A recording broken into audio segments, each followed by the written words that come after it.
What's up, folks? I'm Dan, and welcome to I've Been Meaning to Read That, the show where I read books out loud that I've been meaning to read. Let's go.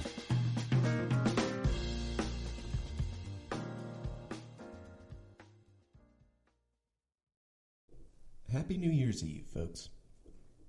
You know, New Year's Eve, I always like to joke, is my least favorite holiday. I don't like crowds. I don't like staying up late. I like to stay home when it's cold and gross out, you know? But honestly, today is a day that's making me a little more sentimental and emo, if you will, than normal. Because I'll be real, 2024 was not a great year. Or let me backtrack a little bit. It would be easy for me to say that 2024 was not a great year. This spring, I had some job misfortunes. Had a friend kind of stab me in the back career-wise, and had to look for a new job. I thought I got a job, and then it was taken away from me. I got the rug pulled out from under me. I looked for another job, thought I got probably what some people would say is the best teaching job in Columbus, and then that was rug pulled from me. And so that caused a lot of anxiety over the summer. Then I managed to get a job at a place I did not expect to like, and it is honestly pretty rough sometimes. I also thought I was going to be doomed to forever be staying with my in-laws during that job trouble. Well, my wife and I struggled to save up for a house. But you know what? I got a job, and it's okay. It's not boring, as you guys know. And my wife and I got a house. And it's not amazing, but we got a house. And in general, these events and some books I've been reading have just kind of showed me that it's in these times where you feel like you're not there yet, where you're not where you want to be. You're in this in-between awkward waiting stage, that is where you are being formed, right? Character is being built up.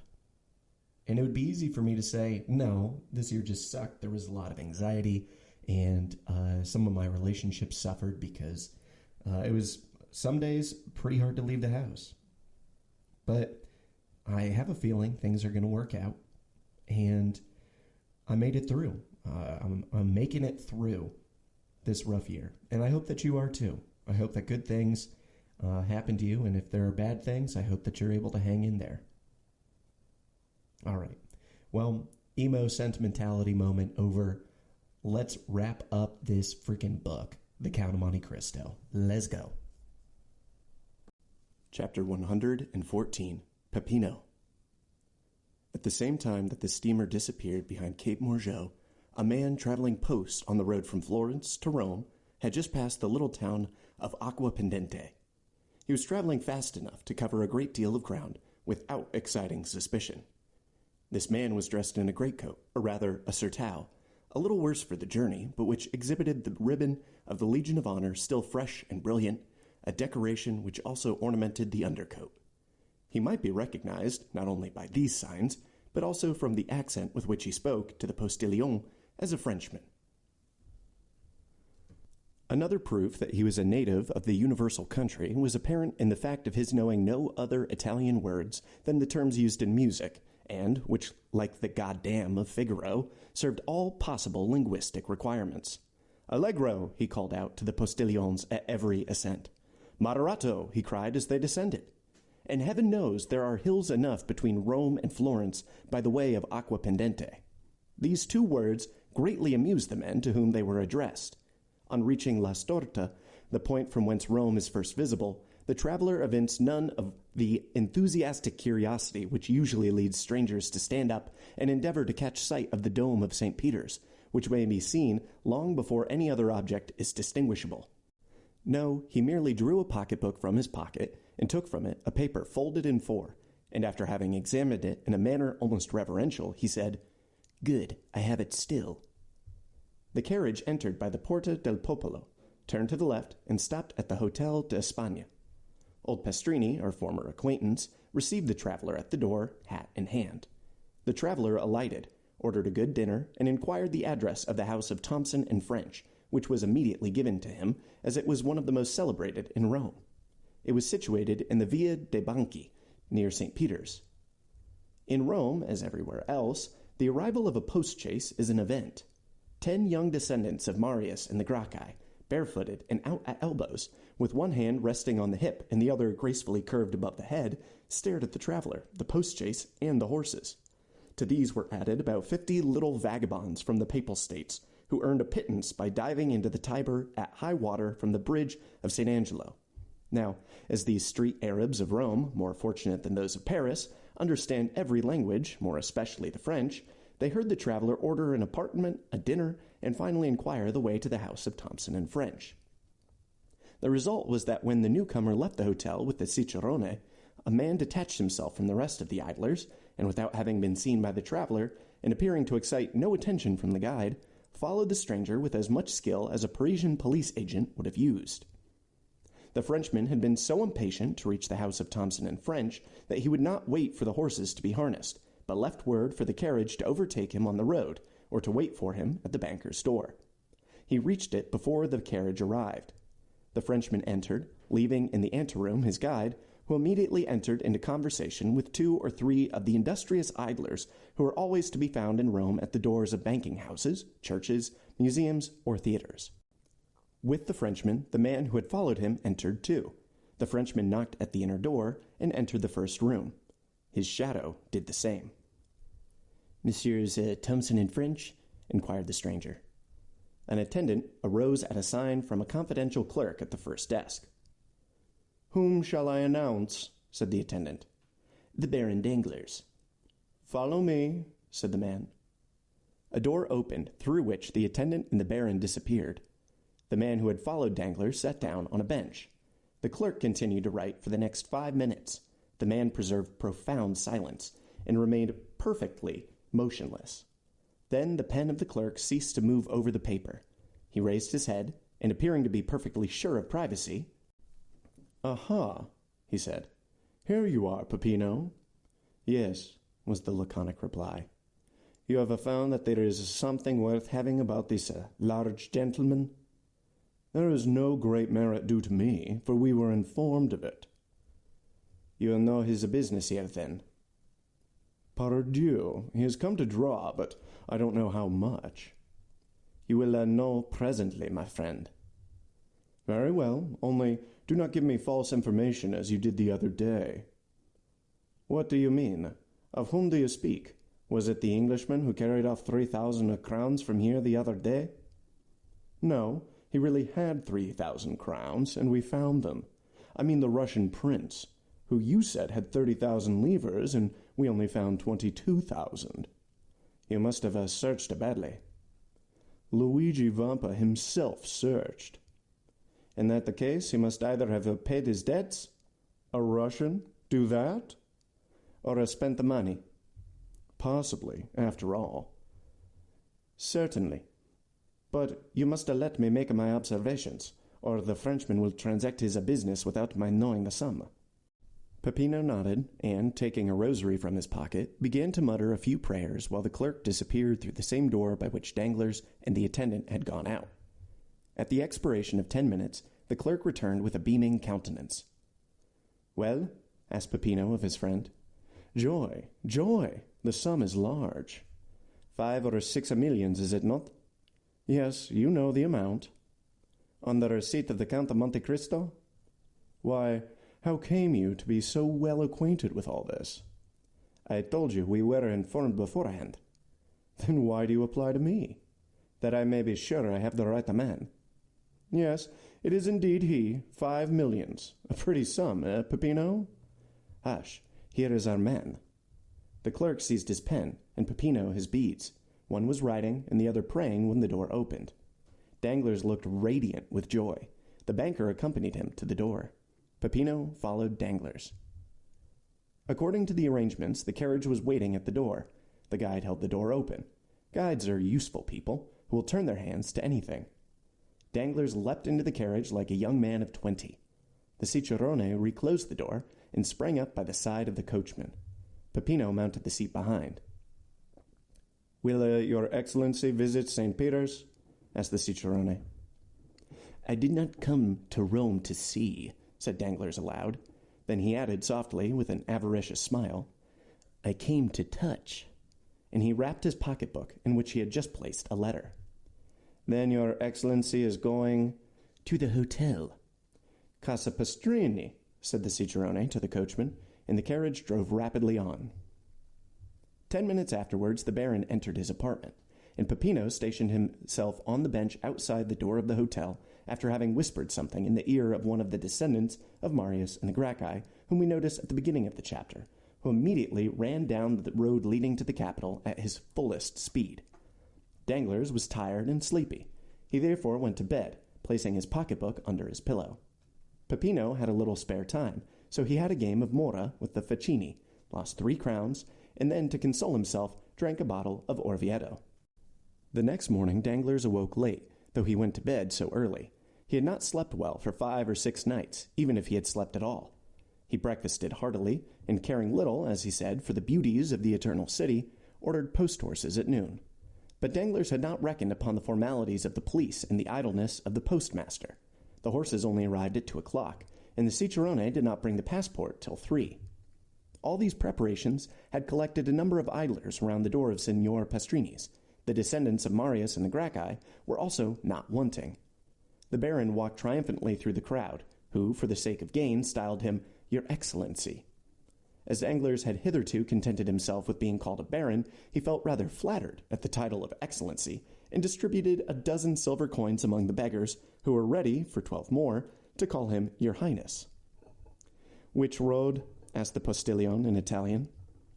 "The Ancona road," replied the Baron. Signor Pastrini interpreted the question and answer, and the horses galloped off. Danglars intended travelling to Venice, where he would receive one part of his fortune, and then proceeding to Vienna, where he would find the rest. He meant to take up his residence in the latter town, which he had been told was a city of pleasure. He had scarcely advanced 3 leagues out of Rome when daylight began to disappear. Danglars had not intended starting so late, or he would have remained. He put his head out and asked the postilion how long it would be before they reached the next town. "Non capisco," do not understand, was the reply. Danglars bent his head, which he meant to imply very well.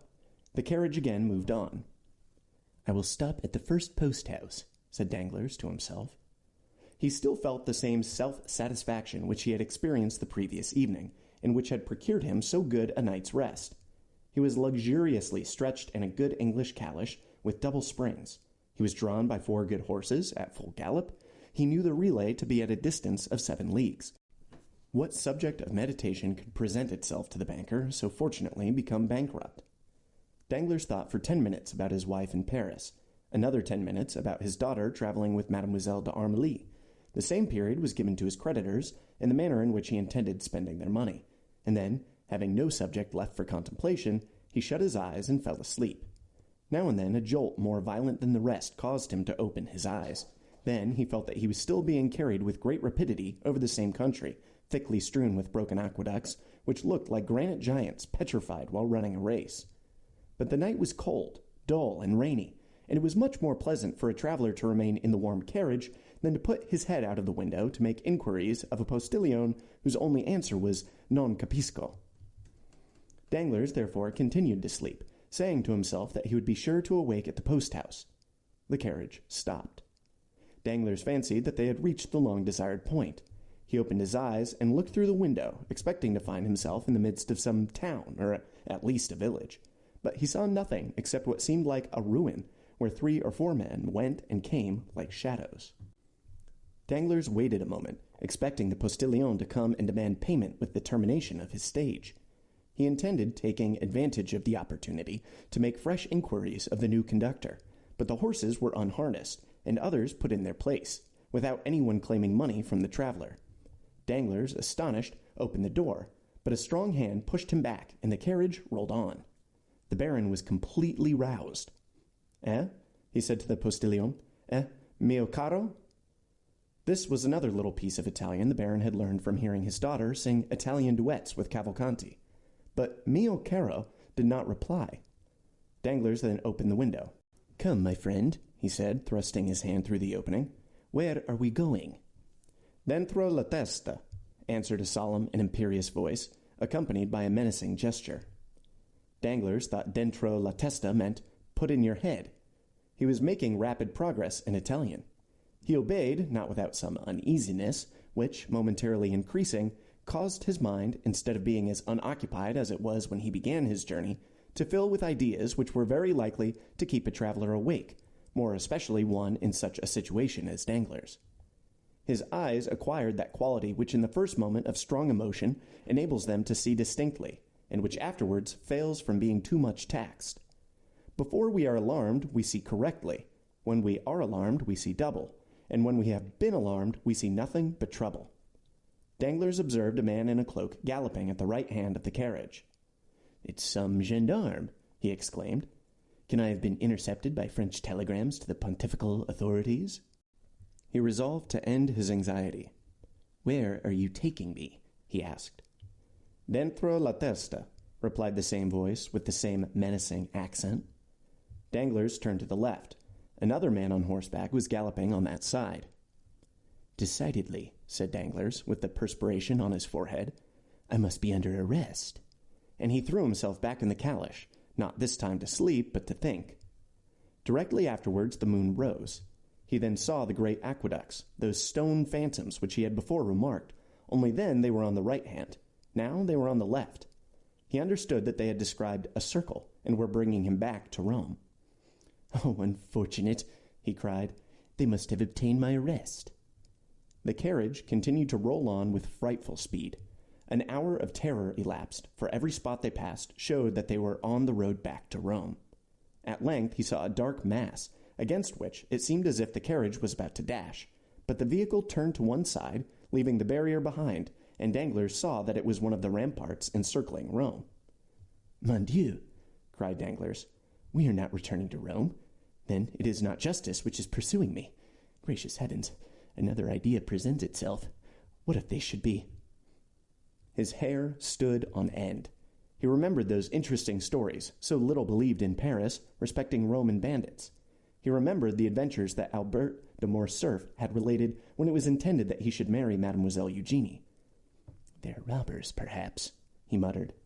Just then the carriage rolled on something harder than gravel road. Danglars hazarded a look on both sides of the road, and perceived monuments of a singular form, and his mind now recalled all the details Morcerf had related. He compared them with his own situation, and he felt sure that he must be on the Appian Way. On the left, in a sort of valley, he perceived a circular excavation. It was Caracalla's circus. On a word from the man who rode at the side of the carriage, it stopped. At the same time, the door was opened. "Scendi!" exclaimed a commanding voice. Danglars instantly descended. Although he did not yet speak Italian, he understood it very well. More dead than alive, he looked around him. 4 men surrounded him, besides the postilion. "Di qua," said one of the men, descending a little path leading out of the Appian Way. Danglars followed his guide without opposition, and had no occasion to turn around to see whether the 3 others were following him. Still, it appeared as though they were stationed at equal distances from one another, like sentinels. After walking for about 10 minutes, during which Danglars did not exchange a single word with his guide, he found himself between a hillock and a clump of high weeds. 3 men, standing silent, formed a triangle, of which he was the center. He wished to speak, but his tongue refused to move. "Avanti," said the same sharp and imperative voice. This time Danglars had double reason to understand, for if the word and gesture had not explained the speaker's meaning, it was clearly expressed by the man walking behind him, who pushed him so rudely that he was struck against the guide. This guide was our friend Peppino, who dashed into the thicket of high weeds through a path which none but lizards or polecats could have imagined to be an open road. Peppino stopped before a rock overhung by thick hedges. The rock, half open, afforded a passage to the young man, who disappeared like the evil spirits in the fairy tales. The voice and gesture of the man who followed Danglars ordered him to do the same. There was no longer any doubt. The bankrupt was in the hands of Roman banditti. Danglars acquitted himself like a man placed between 2 dangerous positions, and who is rendered brave by fear. Notwithstanding his large stomach, certainly not intended to penetrate the fissures of the Campagna, he slid down like Peppino, and, closing his eyes, fell upon his feet. As he touched the ground, he opened his eyes. The path was wide, but dark. Peppino, who cared little for being recognized, now that he was in his own territory, struck a light and lit a torch. 2 other men descended after Danglars, forming a rearguard, and pushing Danglars whenever he happened to stop, they came by a gentle declivity to the intersection of 2 corridors. The walls were hollowed out in sepulchres, one above the other, and which seemed, in contrast with the white stones, to open their large, dark eyes, like those which we see on the faces of the dead. A sentinel struck the rings of his carbine against his left hand. "Who comes there?" he cried. A friend," said Peppino. "But where is the captain?" "There," said the sentinel, pointing over his shoulder to a spacious crypt, hollowed out of the rock, the lights from which shone into the passage through the large arched openings. "Fine spoil, captain, fine spoil," said Peppino in Italian, and, taking Danglars by the collar of his coat, he dragged him to an opening resembling a door, through which they entered the apartment which the captain appeared to have made his dwelling-place. "Is this the man?" asked the captain, who was attentively reading Plutarch's Life of Alexander. "Himself, captain, himself." "Very well, show him to me." At this rather impertinent order, Peppino raised his torch to the face of Danglars, who hastily withdrew that he might not have his eyelashes burnt. His agitated features presented the appearance of pale and hideous terror. "The man is tired," said the captain. "Conduct him to his bed." "Oh," murmured Danglars, "that bed is probably one of the coffins hollowed in the wall, and the sleep I shall enjoy will be death from one of the poniards I see glistening in the darkness." From their beds of dried leaves or wolf-skins at the back of the chamber now arose the companions of the man who had been found by Albert Morcerf reading Caesar's Commentaries, and by Danglars studying the Life of Alexander. The banker uttered a groan and followed his guide. He neither supplicated nor exclaimed. He no longer possessed strength, will, power, or feeling. He followed where they led him. At length he found himself at the foot of a staircase, and he mechanically lifted his foot 5 or 6 times. Then a low door was opened before him, and bending his head to avoid striking his forehead, he entered a small room cut out of the rock. The cell was clean, though empty, and dry, though situated at an immeasurable distance under the earth. A bed of dried grass covered with goat skins was placed in one corner. Danglars brightened up on beholding it, fancying that it gave some promise of safety. "Oh, God be praised," he said. "It's a real bed." This was the second time within the hour that he had invoked the name of God. He had not done so for 10 years before. "Ecco," said the guide, and pushing Danglars into the cell, he closed the door upon him. A bolt grated, and Danglars was a prisoner. If there had been no bolt, it would have been impossible for him to pass through the midst of the garrison who held the catacombs of St. Sebastian, encamped round a master whom our readers must have recognized as the famous Luigi Vampa. Danglars, too, had recognized the bandit, whose existence he would not believe when Albert de Morcerf mentioned him in Paris. And not only did he recognize him, but the cell in which Albert had been confined, and which was probably kept for the accommodation of strangers. These recollections were dwelt upon with some pleasure by Danglars, and restored him to some degree of tranquillity. Since the bandits had not dispatched him at once, he felt that they would not kill him at all. They had arrested him for the purpose of robbery, and as he had only a few louis upon him, he doubted not that he would be ransomed. He remembered that Morcerf had been taxed at 4,000 crowns, and as he considered himself of much greater importance than Morcerf, he fixed his own price at 8,000 crowns. 8,000 crowns amounted to 48,000 livres. He would then have about 5,050,000 francs left. With this sum, he could manage to keep out of difficulties. Therefore, tolerably secure in being able to extricate himself from his position, provided he were not rated at the unreasonable sum of 5,050,000 francs, he stretched himself on his bed, and, after turning over 2 or 3 times, fell asleep with the tranquillity of the hero whose life Luigi Vampa was studying. End of chapter 114. Chapter 115. Luigi Vampa's Bill of Fare. We awake from every sleep except the one dreaded by Danglars. He awoke. To a Parisian accustomed to silken curtains, walls hung with velvet drapery, and the soft perfume of burning wood, the white smoke of which diffuses itself in graceful curves around the room, the appearance of the whitewashed cell which greeted his eyes on awakening seemed like the continuation of some disagreeable dream. But in such a situation, a single moment suffices to change the strongest doubt into certainty. Yes, he murmured. I am in the hands of the brigands of whom Albert Morcerf spoke. His first idea was to breathe, that he might know whether he was wounded. He borrowed this from Don Quixote, the only book he had ever read, but which he still slightly remembered. No, he cried, they have not wounded, but perhaps they have robbed me. And he thrust his hands into his pockets. They were untouched. The 100 louis he had reserved for his journey from Rome to Venice were in his trouser pockets, and in that of his greatcoat he found the little note case containing his letter of credit for 5,050,000 francs. Singular bandits, he exclaimed. They have left me my purse and pocketbook. As I was saying last night, they intend me to be ransomed. Hello, here is my watch. Let me see what time it is. Danglars' watch, one of Bruget's repeaters, which he had carefully wound up on the previous night, struck 5:30. Without this, Danglars would have been quite ignorant of the time, for daylight did not reach his cell. Should he demand an explanation from the bandits, or should he wait patiently for them to propose it? The last alternative seemed the most prudent, so he waited until 12 o'clock. During all this time, a sentinel, who had been relieved at 8 o'clock, had been watching his door. Danglars suddenly felt a strong inclination to see the person who kept watch over him. He had noticed that a few rays, not of daylight but from a lamp, penetrated through the ill-joined planks of the door.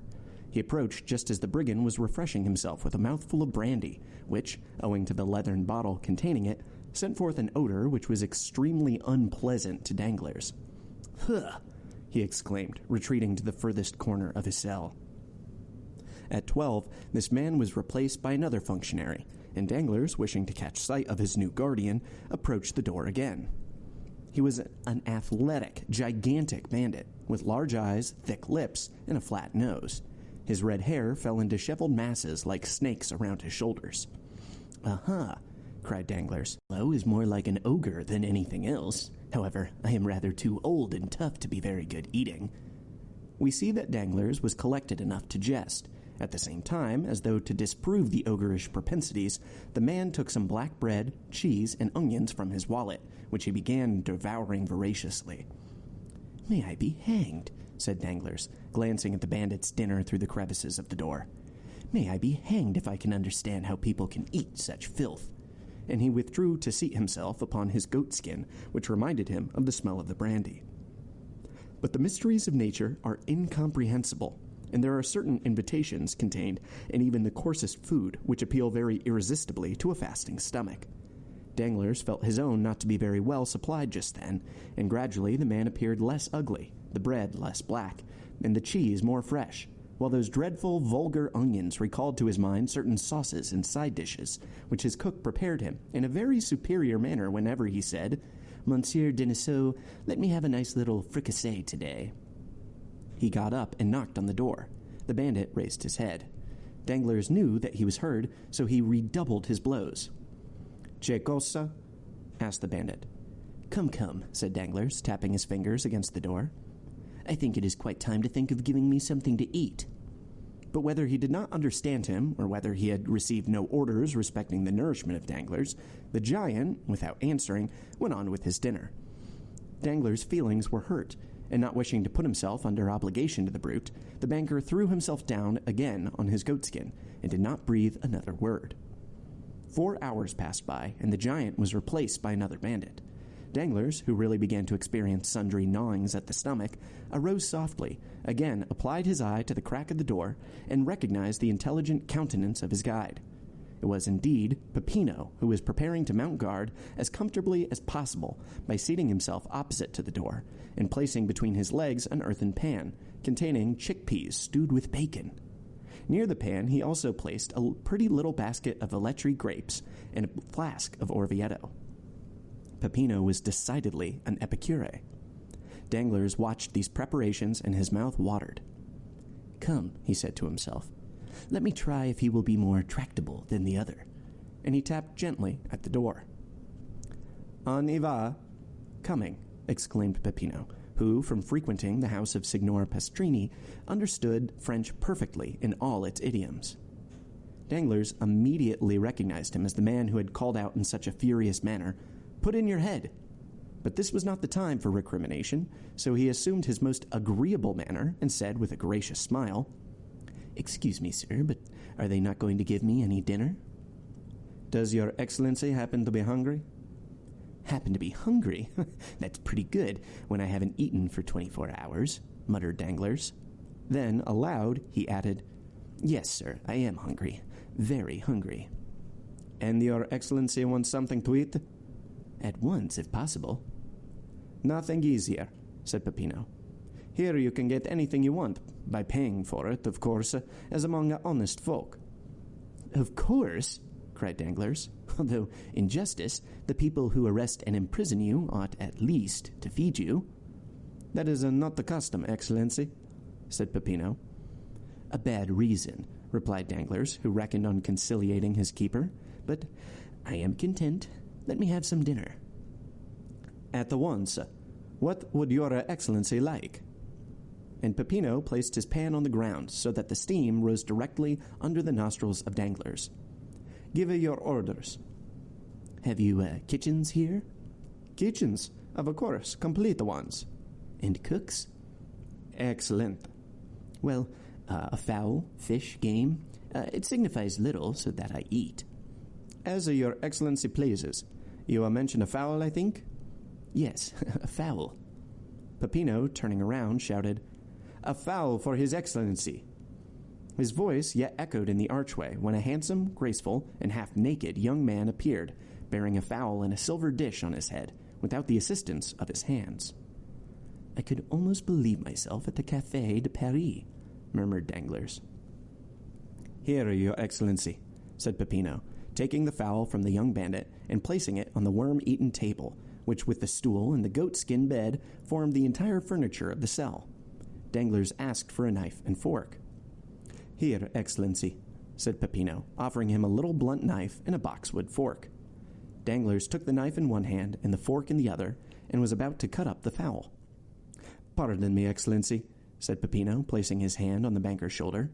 "People pay here before they eat. They might not be satisfied, and—" "Ha!" thought Danglars.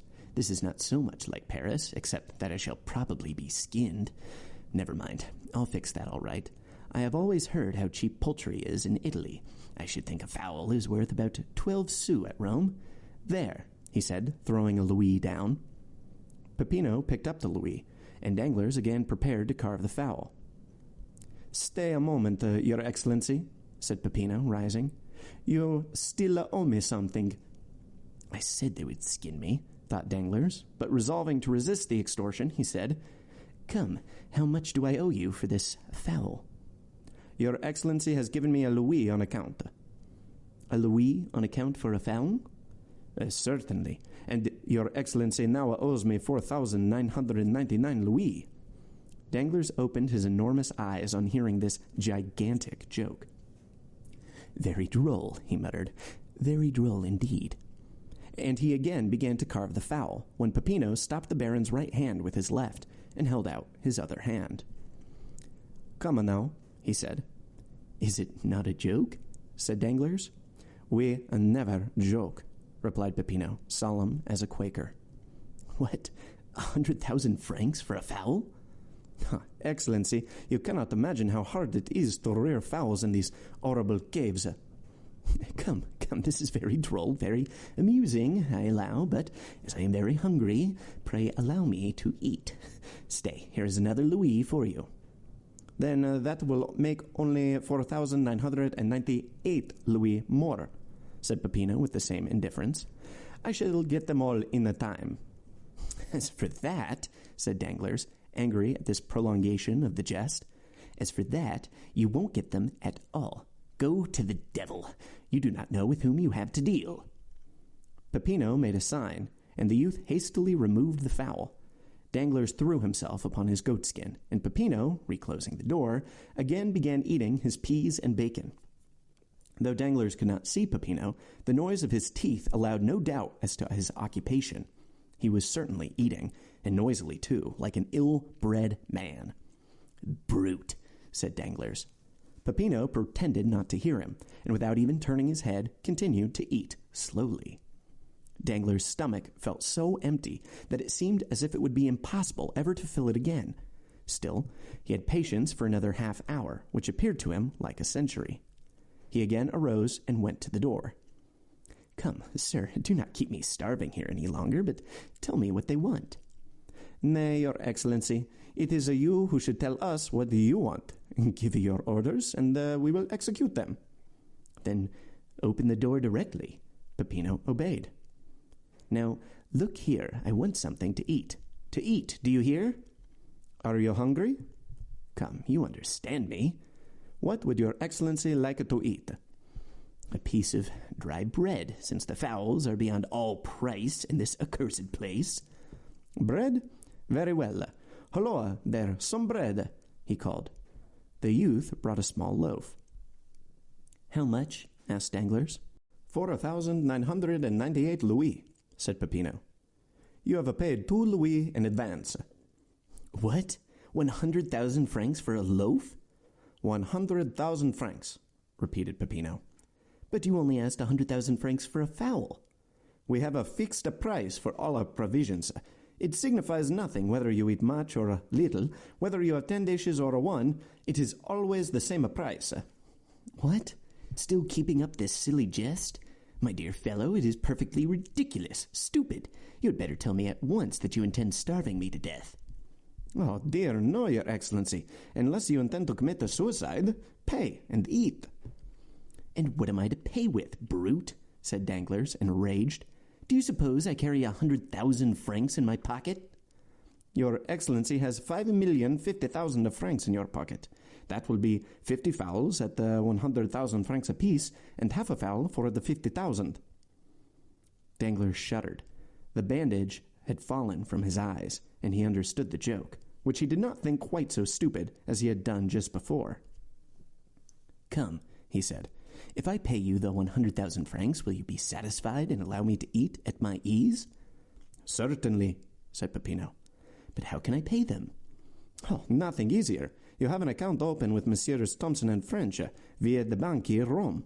Give me a draft for 4,998 louis on these gentlemen, and our banker shall take it."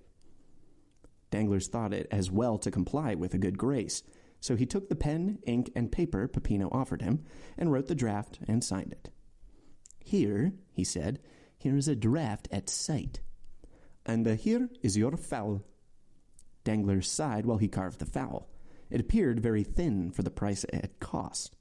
As for Peppino, he examined the paper attentively, put it into his pocket, and continued eating his peas. End of chapter 115. And cut. That's a wrap, folks.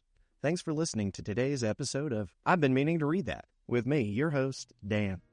If you want to learn more about the show, you can follow us on Instagram at Meaning to Read and TikTok at I've Been Meaning. If you want to support the show to help keep it going, you can find me on Venmo at Dingus Donut, DINGUSDONUT. Supporters get a shout-out on the show, and even more important, get to vote on the next book that we read. No matter what, I'll see you for our next episode. Until then, read those books you've been meaning to read, and have a lovely, lovely day.